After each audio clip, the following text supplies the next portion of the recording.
नमस्कार दोस्तों, आप देख रहे हैं S A news Chhattisgarh. S A news की टीम अभी आ चुकी है सतलोक आश्रम बैतूल में और यहाँ पर 3 दिवस का विशाल कार्यक्रम रखा गया है दिव्य धर्म यज्ञ दिवस के नाम से। दिव्य धर्म यज्ञ दिवस में यहाँ पर कुछ प्रदर्शनी भी लगाई गई है। आज हम आपको प्रदर्शनी की पूरा कवरेज दिखाएंगे। अभी हम प्रदर्शनी के मेन गेट में पहुँच चुके हैं।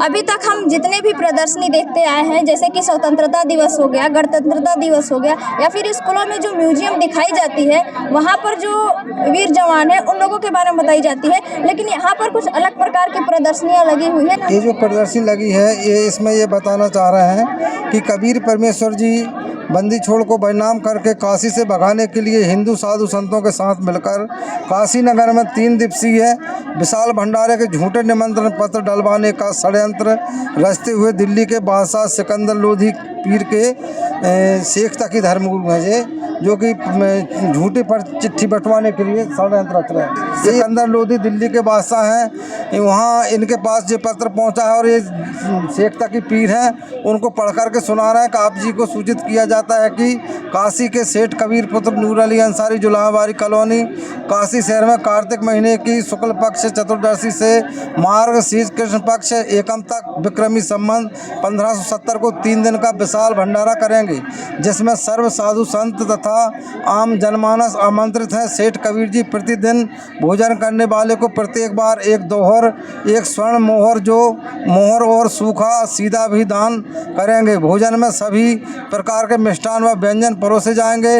अतः आप सभी से प्रार्थना है कि भंडारे में समय से पहुंचकर भंडारे की शोभा बढ़ाएं। शेख तकी पीर के षड्यंत्र अनुसार विशाल भंडारे के झूठे निमंत्रण पत्र को पढ़कर काशी नगर में 18 लाख साधु संत और उनके शिष्य इकट्ठे हो गए और सुबह कबीर साहब के जो शिष्य थे रविदास जी सैर करने के दौरान इतनी भीड़ को इकट्ठी होने का कारण पूछने लगे तो साधु संतों ने बताया कि यहाँ कबीर जी भंडारा करेंगे इसलिए हम आए हुए हैं कि 18 लाख साधु संत इकट्ठे हो गए और वो रविदास जी को बता रहे हैं कि हमारे पास ये निमंत्रण पत्र गया था कि कबीर जी भंडारा करेंगे।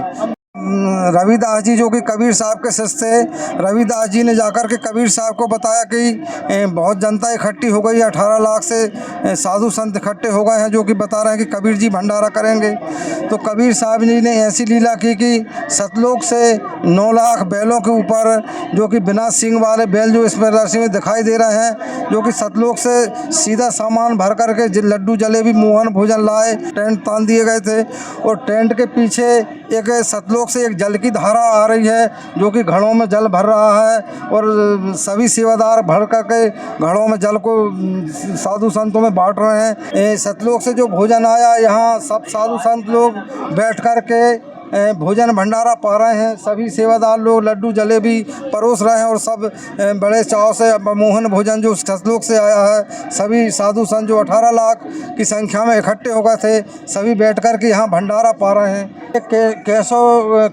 केशव रूप में, बंजारा रूप में परमात्मा जी जो कि सतलोक से आए थे अपना दूसरा रूप बना करके यहाँ सभी साधु संतों को एक दोहर दे रहे हैं और उसके बाद एक सोने की असरपी जो 10-12 ग्राम सोने की सिक्का होता है वो प्रत्येक भोजन करने वाले को दान में दे रहे हैं। यहाँ ये प्रदर्शनी दिखाया गया। अभी तक जो सुनते आए हैं और देखते आए हैं, कबीर जी एक कवि और जुलाहा थे, लेकिन यहाँ पर आप बता रहे हैं कि इतनी सारी उन्होंने भंडारा करवाया और मुहर दिया, यह कैसे संभव है? आज संत रामपाल जी महाराज ने सारे सदग्रंथों से, सारे वेदों से, सभी सदग्रंथों से प्रमाण करके बता दिया कि कबीर जी ही पूर्ण परमात्मा है और गीता, वेद, कुरान और सभी सदग्रंथों ने, सभी धर्मों के सदग्रंथों में संत रामपाल जी महाराज ने प्रमाणित करके बताया है कि कबीर जी ही पूर्ण परमात्मा है। मतलब कबीर जो हैं वो परमात्मा भी हैं, वो पूर्ण परमात्मा है। आज हम सभी शिक्षित हैं, आज हमने स्वयं अपने सदग्रंथों को देखा तो मानना पड़ा कि वास्तव में संत रामपाल जी महाराज जो बता रहे हैं सभी मान रहे हैं।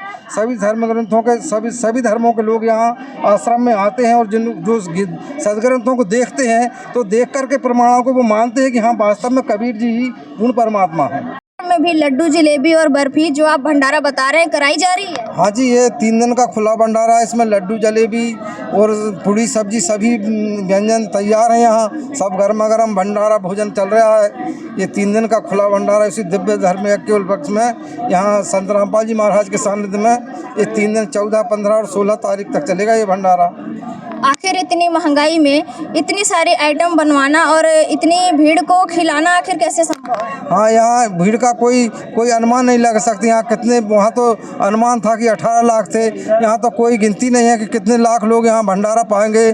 3 दिन खुला भंडारा चलेगा। सब सारा हमारे गुरुदेव जी की कृपा से होता है। सिकंदर लोधी को परमात्मा कबीर जी के भंडारा का न्योता दिया था। सिकंदर लोधी भी आए थे उस समय दिल्ली के बादशाह, और जब उन्होंने परमात्मा का कबीर साहब का भंडारा, अद्भुत भंडारा देखा तो वह परमात्मा कबीर जी के दर्शन के लिए उनकी कुटिया की तरफ चले। तो देखा कि जब उनसे सिकंदर लोधी उनसे भंडारे में जाने की प्रार्थना कर रहे हैं कि हे परवरदिगार, आपने कैसे भंडारे में रंग लगा रखे हैं, आप हमारे साथ चलिए। इस प्रकार से बादशाह सिकंदर लोधी कबीर साहब जी से प्रार्थना कर रहे हैं। कबीर जी बादशाह सिकंदर लोधी की प्रार्थना को स्वीकार करते हुए अपने कुटिया से जैसे ही बाहर आते हैं तो वो ऊपर से सतलोक से एक मुकुट आ जाता है और परमात्मा और उसके साथ साथ एक चवर भी उतरता है और परमात्मा कबीर जी के ऊपर फूलों की वर्षा होने लगती है। मुकुट जैसे ही सर के ऊपर विराजता है उनके ऊपर आके, और उसके बाद रविदास जी चवर हाथों में ले लेते हैं और परमात्मा कबीर जी के ऊपर चवर करने लगते हैं। और ये दृश्य देखकर बादशाह सिकंदर लोधी परमात्मा कबीर जी को दंडवत प्रणाम करते हैं। दंडवत प्रणाम में लेट के ही दंडवत प्रणाम क्यों किया जाता है? दंडवत प्रणाम ये मतलब संत परंपरा, इसमें लंबे लेट के प्रणाम संत को किया जाता है। इसका मतलब पूर्ण समर्पित भाव होता है इस दंडवत प्रणाम से, जो अष्टांग से दंडवत प्रणाम होता है। इस प्रकार से अहंकार खत्म होता है, इसके लिए दंडवत प्रणाम जरूरी है। उसके बाद जैसे ही बादशाह सिकंदर लोधी रविदास जी महाराज जी से कहते हैं कि आप तो हर बार ही चवर करते रहते हो, आप उनके साथी सेवा में रहते हो, तो मुझ दास को ये चवर सेवा दे दो। तो बादशाह सिकंदर लोधी कबीर साहब जी को अपने हाथी पे बैठाते हैं और बादशाह सिकंदर लोधी उनके ऊपर चवर करते हैं और जहाँ पे भंडारा होता है वहाँ पे मेन रोड पर हाथी को ले जाते हैं। जो भी साधु संत देखते हैं और कहते हैं किसने भंडारा करा है, कि वो देखो जो हाथी पे बैठा है वो कबीर सेठ, उसने भंडारा करा है। जय हो कबीर सेठ की, जय हो कबीर भगवान की, जो ऐसा मनमोहक भंडारा करवा रहे हैं। इस प्रकार से कबीर भगवान की वो जय जयकार करने लगते हैं। परमात्मा कबीर जी हाथी से उतरते हैं और एक जहाँ पे केशव जो कबीर जी का दूसरा रूप भंडारे की व्यवस्था देख रहे थे, उसी कैंप में कबीर जी चले जाते हैं और वहाँ पर एक तखत तो केशव जी का होता है, दूसरा तखत कबीर परमेश्वर का होता है।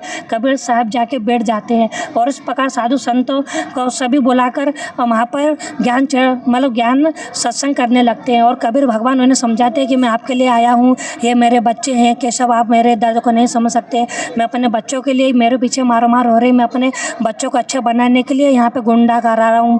फिर भी अगर मैं इनको नहीं तारूंगा, मैं इनको नहीं सुधारूंगा तो कौन सुधारेगा। इस प्रकार से इनकी मार्मिक चर्चा चलती है। बात क्या होता है, जैसे भंडारा तीसरे दिन समाप्त होता है, उसके बाद देखते हैं कि जो केशव और कबीर हैं वो दोनों खड़े रहते हैं। तो बादशाह सिकंदर लोधी कहते हैं कि आपके जो बेल है वो तो जा रहे हैं, तो आप भी चले जाओ, वो चले जाएंगे। तो इतने में क्या होता है कि केशव का जो रूप होता है वो कबीर भगवान के अंदर समा जाता है और एक ही रूप हो जाते हैं। ये देखकर सब आश्चर्य विभोर हो जाते हैं और परमात्मा कबीर जी के दंडवत प्रणाम करते हैं और जय जयकार लगाते हैं। उसके बाद दूसरा सीन ये भी होता है कि वहाँ पर जो 9 लाख बैल थे, जब जा रहे थे तो बीच में गंगा दरिया पड़ती थी जो कि बहुत स्पीड से चल रही थी फुल होके। तो वहाँ पर कबीर परमात्मा की शक्ति से जो गंगा नदी का जो जल स्तर था वो बहुत कम हो गया, घुटनों से भी नीचे। तो सारे बैल उसमें से निकल गए, 9 लाख बैल। और सभी ने जैसे ही थोड़ी देर बाद देखा तो गया कि सभी 9 लाख बैल गायब हो गए। तो सब पूछते कि कबीर साहब से कि 9 लाख बैल कहाँ चले गए। तो वो बोलते हैं कि ये जहाँ से आए थे वहीं चले गए। इस प्रकार से इस दृश्य में बताया गया। जो भी परमात्मा जी को, जो भी परमात्मा जिन भी पुण्य आत्मा को मिले, उनमें से एक गवाह थे संत गरीबदास जी महाराज, जो कि हरियाणा गांव छुड़ाने के निवासी थे। और उन्होंने जब उनसे मिले और जब उनके आत्मज्ञान तत्वज्ञान जब उनसे प्राप्त करा तो बोले, उन्हें निम्न वाणी उच्चारण के अजय नगर में ले गया हमको सदगुरुवान, जल के भीम आगाध गति हम सुते चादर दान। मतलब ऐसा सदगुरु मिला जो मुझे अजय नगर लोक में ले गया और जहाँ का लोक सब प्रकाशित हो रहा है और हम तो निश्चिंत हो गए कि हमारा मोक्ष निश्चित है। इस प्रकार से कबीर साहब की महिमा महिमा का गुणगान कर रहे हैं। दूसरे गवाह हम देख रहे हैं जो कि नानक देव जी हैं, जो कि सिख धर्म के प्रवर्तक हैं। उन्होंने भी, जैसे कि सिख धर्म मानता है कि नानक जी का कोई गुरु नहीं था, ये केवल असत्य है। सत्य क्या है, जो कि गुरु नानक साहिब समय प्रमाणित कर रहे हैं कि हक्का कबीर करीम तू बे अब परवरदिगार नानक भगवजन तूरे तेरे चाकरा पाक। हे सम्राट कबीर, आप दयावान निर्विकार परमेश्वर हैं, मैं नानक तो आपके दासों का भी दास। उस प्रकार से नानक देव जी कबीर परमेश्वर की महिमा कर रहे हैं। यहाँ पर इस प्रदर्शन में यथार्थ कबीर पंथ के बारे में बताया गया है। जैसे कि 12 पंथ चले हैं, उसमें से जितने भी मतलब यहाँ तक पंथ चले मतलब काल प्रेरित है, जिसमें प्रथम वंश उत्तम, दूसरा अहंकारी, तीसरा प्रचंड, इस प्रकार से 11 काल के द्वारा फैलाए गए कबीर नकली कबीर पंथ है। जिसमें से जो 12वां पंथ था वो गरीबदास जी महाराज जी का ओरिजिनल पंथ था। उसमें से ही संत रामपाल जी महाराज जी का निकास हुआ है। संत गरीबदास जी महाराज कबीर परमेश्वर जी से मिले हुए थे और वो उनके शिष्य थे और वो उनको नामदान करने की आज्ञा दी। जब से संत गरीबदास जी महाराज जी ओरिजिनल कबीर पंथ, उसमें से ही संत रामपाल जी महाराज जी का पंथ निकला है, जो कि 13वां पंथ है। इस प्रकार से संत रामपाल जी महाराज जी का असली 13वां पंथ है, जो कि सारे विश्व के प्राणियों का उद्धार करेगा। हमारे दर्शकों को आप बताइए कि आखिर यह जो आप 13वां पंथ बता रहे हैं, आखिर इतनी सारी पंथ में कैसे निराकरण कर पाए कि कौन सा पंथ सही है और किसकी भक्ति करनी चाहिए? देखिए, जो कि कबीर सागर में इसके बारे में लिखा है कि 12वें मतलब जो 11 जहाँ तक चलेगा सब काल के चला पंथ होंगे। और उसमें से जैसा कि हम कैसे मान सकते हैं काल का पंथ है, क्योंकि जो जितने भी कबीर पंथ हैं वो जहाँ तक संत रामपाल जी महाराज जी पहले वाले हुए वो सब कबीर जी को केवल सदगुरु तक ही सीमित कर रखा था बस।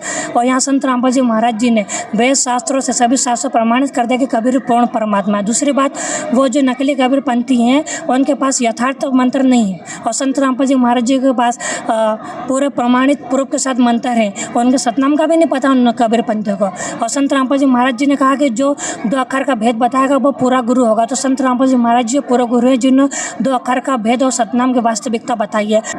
इस दृश्य में हम देख सकते हैं जो कि संत रामपाल जी महाराज जी की गुरु प्रणाली है, जो कि बंदी छोड़ कबीर साहब जी से शुरू हुई है, जो कि बंदी छोड़ गरीबदास जी महाराज जी, संत शीतलदास जी, संत ध्यानदास जी, संत रामदास जी, संत ब्रह्मानंद जी, संत युक्तानंद जी, संत गंगेश्वरानंद जी, संत चिदानंद जी और फिर संत रामदेवानंद जी, जो कि संत रामपाल जी महाराज जी के गुरु हैं। उसके बाद संत रामदेवानंद जी महाराज जी ने संत रामपाल जी महाराज जी को नामदान एवं सत्संग करने की आज्ञा दी। तब से ये पंथ चला है हमारा और ये हमारे गुरु जी की वास्तविक गुरु प्रणाली है। रामपाल जी महाराज जी के भी गुरु थे? जी हाँ, बिल्कुल, क्योंकि गुरु परंपरा उन्होंने भी बना रखी। क्योंकि जब जैसे रामकृष्ण जी भी थे तो उन्होंने भी 3 लोग के गुरु बनाए। उसी प्रकार संत रामपाल जी महाराज गुरु बिन मोक्ष नहीं होता। उसी परंपरा को बनाए रखने के लिए संत रामपाल जी महाराज जी ने भी अपने गुरु बनाया स्वामी रामदेवानंद जी महाराज, जो कि उस टाइम के पूर्ण गुरु थे, क्योंकि पूर्ण गुरु से मुक्ति संभव। प्रदर्शनी में संत रामपाल जी महाराज, जो कि जब स्वामी रामदेवानंद जी महाराज जी ने नामदान एवं सत्संग करने की आज्ञा दे दी थी, तो उस समय स्वामी रामदेवानंद जी महाराज जी ने बोला कि आपको सार नाम सार शब्द कब संगत को दान करना, उसका संकेत भी आपको कबीर भगवान की तरफ से आएगा। तो उस समय संत रामपाल जी महाराज जी एक नहर के किनारे बैठे हुए थे अपनी स्कूटी लगाकर, जैसा कि दृश्य में बताया गया है। तो दिन के 10 बजे 9 मार्च 1997 को दिन के 10 बजे कबीर भगवान जिंदा महात्मा के रूप में आए और संत रामपाल जी महाराज जी को दर्शन दिए और सार नाम सार शब्द कब संगत को दान करना उसका संगत करके आदेश देकर अंतर्ध्यान हो गए।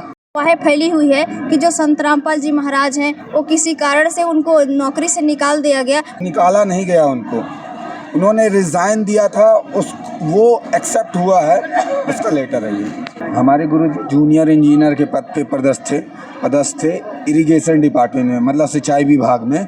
और 1995 में 21/5/1995 में हमारे गुरुजी ने रिज़ाइन किया। हम सब, आप और हमारे सबके लिए कल्याण के लिए उन्होंने रिज़ाइन कर दिया कि अब हम अपने बच्चों के कल्याण का कार्य करेंगे। और 16/5/2000 को गवर्नमेंट की तरफ से ये रेजिग्नेशन लेटर एक्सेप्ट किया गया था, तो उसका ये प्रमाण है। या जैसा कि आप यहाँ पर देखोगे, ये सतभक्ति से मिला लाभ है। संत रामपाल जी महाराज जी से जो भी व्यक्ति नाम दीक्षा लेता है, उसे किसी प्रकार की बीमारी हो, किसी प्रकार का कष्ट हो, आर्थिक मानसिक या जो भी कष्ट हो, वो संत रामपाल जी महाराज जी से नाम दीक्षा लेने के बाद ठीक होता है। जिस प्रकार आप यहाँ पर देखोगे, यहाँ पर कुछ भक्तों की फ़ोटो लगी हुई है और उन्हें जो लाभ मिले वहाँ पर आप देख सकते हो लिखा हुआ है। यहाँ पर आप देखोगे कि यहाँ पर एक भगत जी हैं, यहाँ पर इनको 3rd स्टेज का कैंसर था जो ठीक हुआ। और एक बहन जी जी को संतान नहीं थी, इस बहन को 2 संतानों की प्राप्ति हुई।